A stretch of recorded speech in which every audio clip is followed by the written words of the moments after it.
Welcome to the Morelife podcast. I'm your host, Tracy Horowitz, and this podcast series is called Have Your Say. In this series, we would like to invite you to listen to Morelife clients talk about our programs.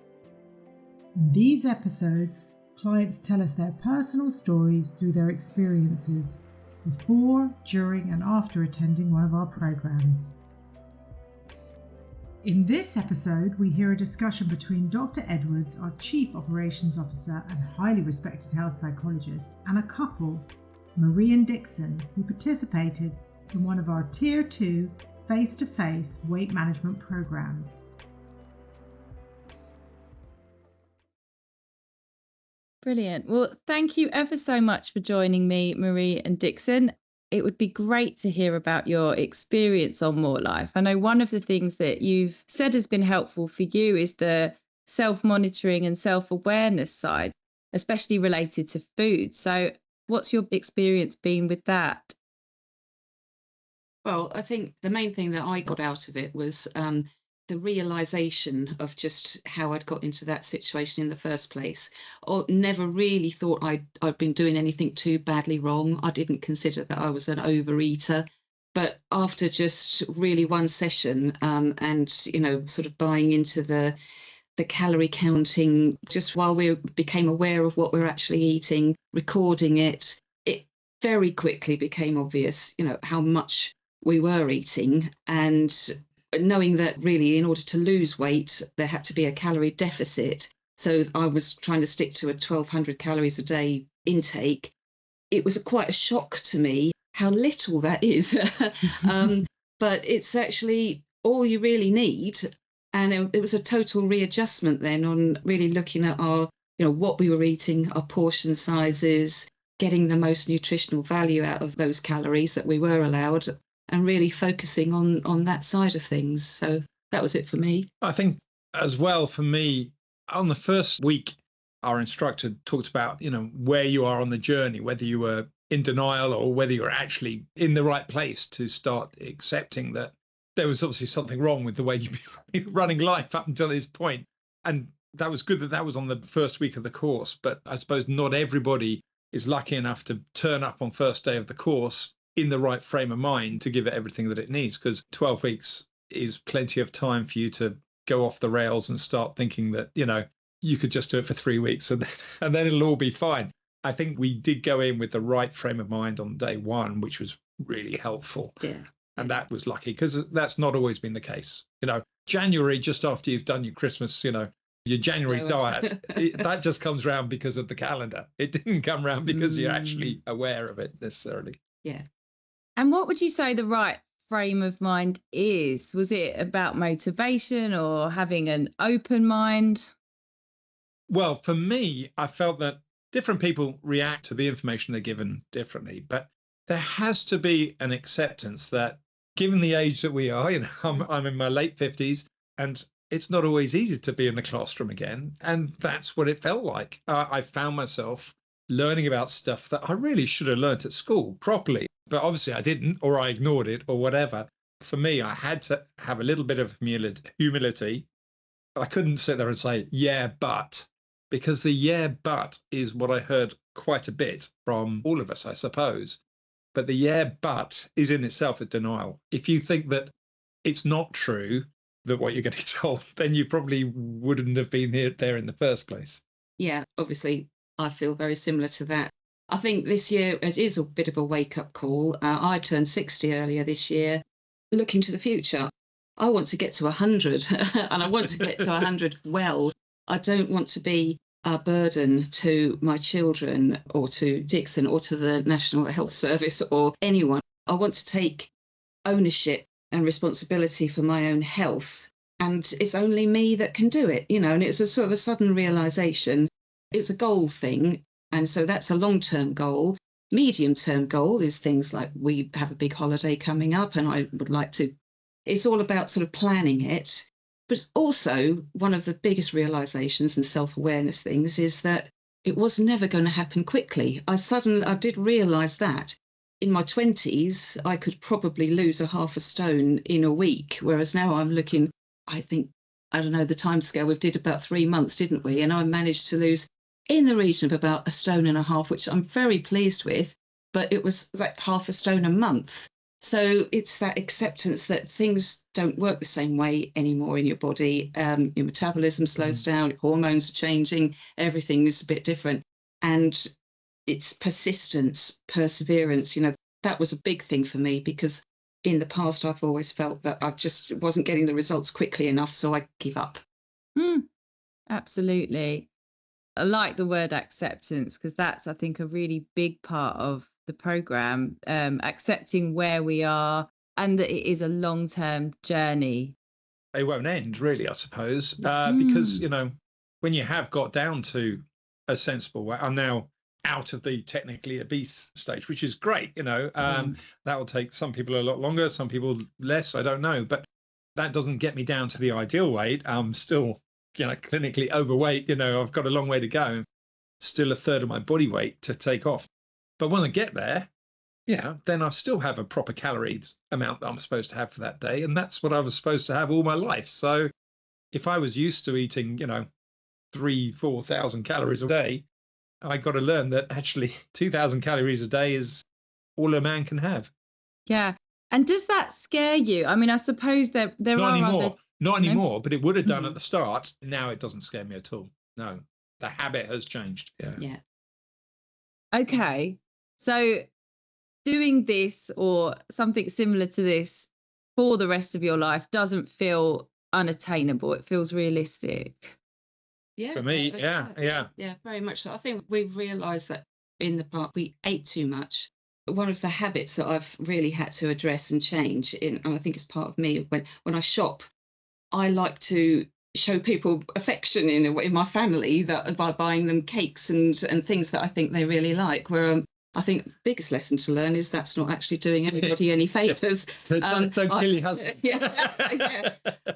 And the thing that I would say, I think we both would agree that since the 1st of May, which is when we started this, we feel better. So I don't really want to backtrack. I don't want to go back to where we were before. And obviously doing it together, we do sort of keep an eye on each other now. I tend to be in charge of producing the meals and cooking them. So, yeah, we still very much sort of calorie aware. We don't count the calories every day. We have the same breakfast every day anyway, so we know how many calories there are in that, and it gets easier as you go through that process. We're more aware of how many calories, but we know if we've gone over, and we know then the next day that we have to sort of rein it in a bit or do a bit more exercise or, We've got quite a lot of safeguards in place now.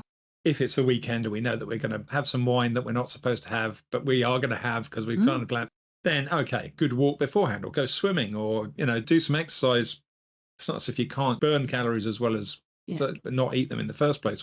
There's swaps that we do that are logical. We just don't do the really bad stuff anymore, except for the wine.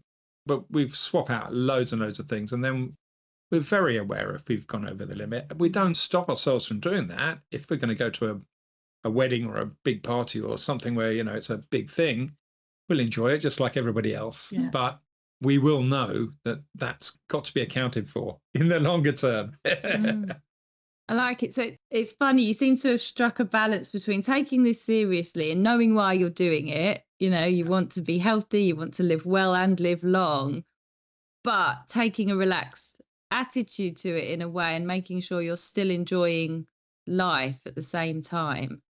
I think that's fair. We ended up going to a course that was quite a long way from us. So we actually had to drive 40 minutes to get to the course. And there were some that were virtual. And we definitely didn't want to do the virtual ones because we wanted that group therapy and the sort of monkey on your shoulder, I suppose. And that sort of weigh-in every Wednesday in our case. That drive to and from the venue, because we were doing it as a couple, was really interesting because all we were doing was reinforcing our habits, our attitudes, on the way there, swearing as to why we hadn't done it right on the week before, and then on the way back, positively motivated about the things that we've learned from the session today and what we can change. So that was kind of good. And that also leads on to the fact that we were doing it together just in itself was a very, very helpful thing, which I appreciate not everybody else can have that was a benefit. And I think that may have helped us a lot. So if you can't do it yourself, then support networks are the thing. Yeah. Aren't they? And the other thing I was really aware of because this course was so structured, and obviously you start at the beginning and you talk about why you're there and what stage of the process you're at. By about week 5, and Dixon and I particularly had really embraced it all, but everybody was doing really well, and most people were steadily losing. I remember week 5, there were 10 of us that turned up.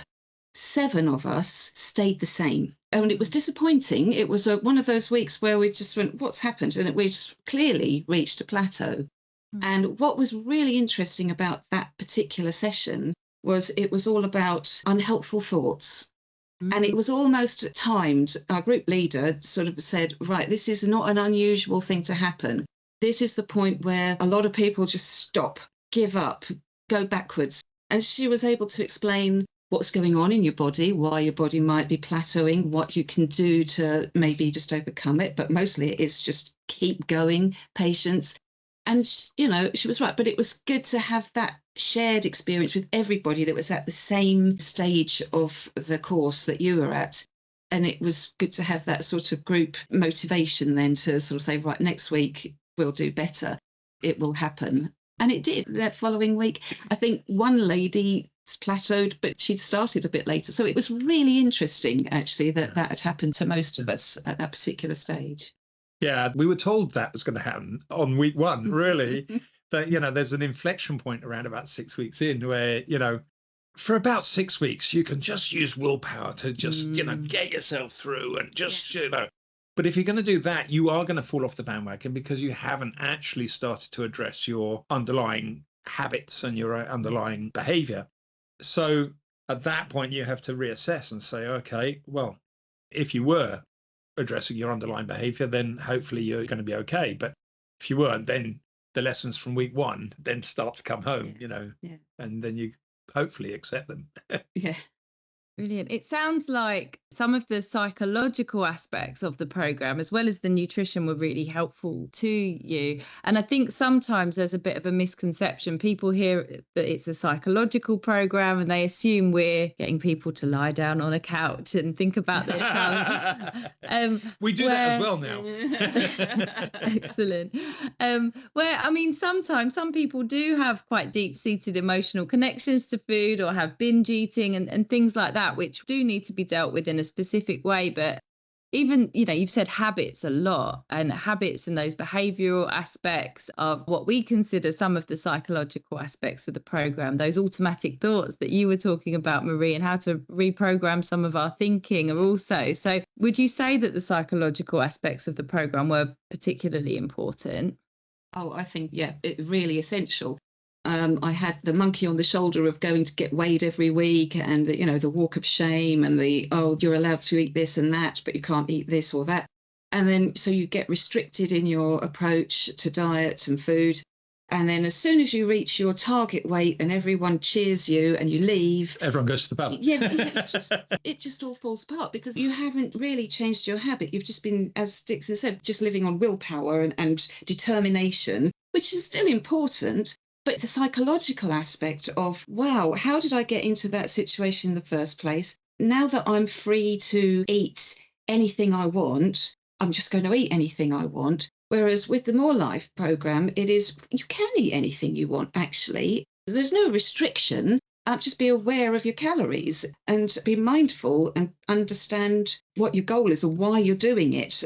The psychological aspect is what's going to keep you going to the end. On the other side of that, I would say, don't think you're going to be sitting on a couch and getting analysed. That's not what it is. These psychological things hit us all. We all have a psychological effect of when we do various things. When we eat certain foodstuffs, things start happening. When we eat irregularly, different things start happening. So learning about these physiological changes and psychological changes based on your behaviour is you're learning it for everybody. Everybody has the same thing. For me, it was every time I went to chess, I had to stop at the garage to have something with lots of sugar and usually chocolate and salt and everything else as well, in the mistaken belief that it would make me cleverer at chess when I got there, which was just an excuse. But that was one of my things I had to get out of. Everyone's got these things. You just got to work out what are the triggers for you. how you're going to deal with them when you get to them. And it's not a case of, oh, we're going to analyze you personally and make you feel good, bad, indifferent. No, this is how everybody reacts and how your body reacts. So, learn that, and then you can learn ways to fix it. Yeah, definitely. Yeah. And I know you enjoy that side of things. You understand it a bit more, but also understanding the physical side of things. You can have a certain number of calories. So the science of it, if you like, and then the sort of the psychological side of it. So it's a well-balanced program from that side of thing. And I think that was the difference. Yeah. Really. And it's been, as far as we can say so far, successful for us. Yeah. Brilliant. That's really good to hear. And I think going back to something you said earlier, Dixon, this isn't taught at school. And, learning about these things, learning about our habits or the science behind the nutrition aspects. I think sometimes people feel that they should know this. We have so many people who are really knowledgeable about so many areas of their lives or are successful in certain areas, and there's almost this embarrassment or shame around this particular aspect, but it absolutely is not taught in schools, and we have so many things influencing what we eat. It's quite hard to buy stuff that isn't ultra processed and stuff like that. You've got to really sort of think about it. But once you do think about it, we don't seem to be having too many challenges. I mean, we've done a few tricks that weren't in the program that have been good for us to help us keep on calories and stuff. And everyone's got to find their own way, I think. And for us, we've enjoyed getting meals delivered, getting raw ingredients delivered, so we kind of know what we're doing. And that's helped us control our calories. That's not for everybody, but it just made it easier to count the calories in the early days. And I like that what you've said there. It's not for everyone is different. And that's why we get a lot of people come in on session 1 and say, why don't you just give me a meal plan? And yeah, that'd be crazy in our group because we're all from different cultures. And, it was kind of interesting to see what I thought were healthy cultures being there and saying, no, we do a lot of cooking with coconut oil and banana and stuff like that. And I'm thinking, those are the things that we should have been doing. No, not necessarily at all. So it's funny how different cultures just go wrong with different foods. Yeah. Like as you've said, looking at calories, and you can overconsume on very healthy foods as well.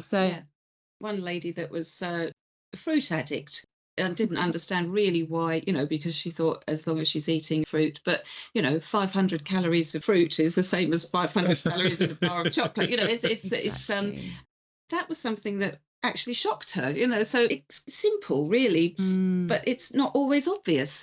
You do have to go along sort of open-minded. Clearly, we've been doing something wrong to be in this situation.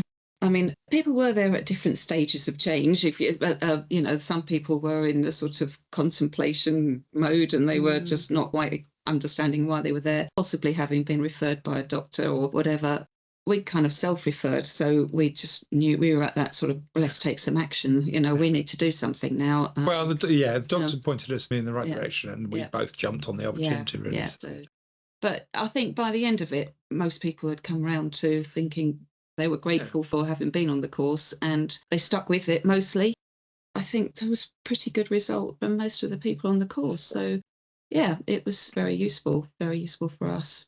We learned a lot.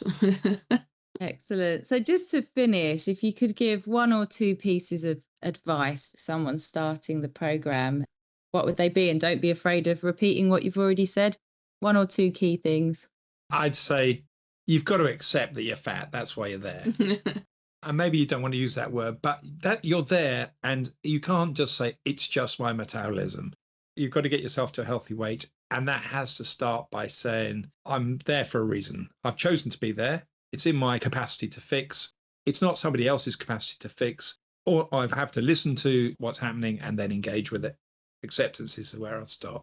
Yeah, perfect. Well, I think my 3 buzzwords throughout it all were always patience, perseverance, and permanence. This is something that doesn't end. It's a long journey. It's a slow journey. It's going to take a while. Be kind to yourself. If you make a mistake, if you do overeat or just have a binge, start again. Don't give up. Keep going, because the journey is long, but it's worth it, and you'll feel better for it. It is important to be aware of calories, know the calories that you need to have to maintain your weight. And then if you need to lose weight, cut them down a little bit, and then you will lose weight. It's all about knowledge and understanding your own body and what your own body needs, and really take it from there. Be kind to yourself, because it's got to be an enjoyable journey as well. So have a bar of chocolate or a glass of wine, or both if you really want to, but it's a sometimes approach now rather than a everyday, just because for the hell of it. And remember, 7,700 calories is 1 kilo. Yeah.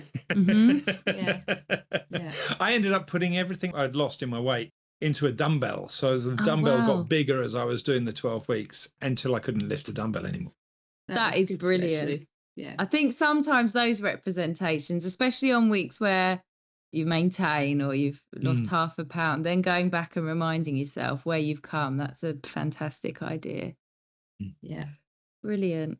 Well, that was great, and I think people will get a lot out of that, and we will leave it there. So thank you very much. Thank you so much for tuning in to today's episode on the Morelife Have Your Say series, where we heard Marie and Dixon discuss their weight management journey and how they utilise the psychological elements of the programme for longer-term health goals. If you found this episode interesting or helpful, please subscribe to our podcast for more client stories, tips, and resources. Don't forget to leave us feedback and share this episode with someone that you think can benefit from it. Visit us online for additional support and resources to find out more about us. Looking forward to seeing you for our next episode.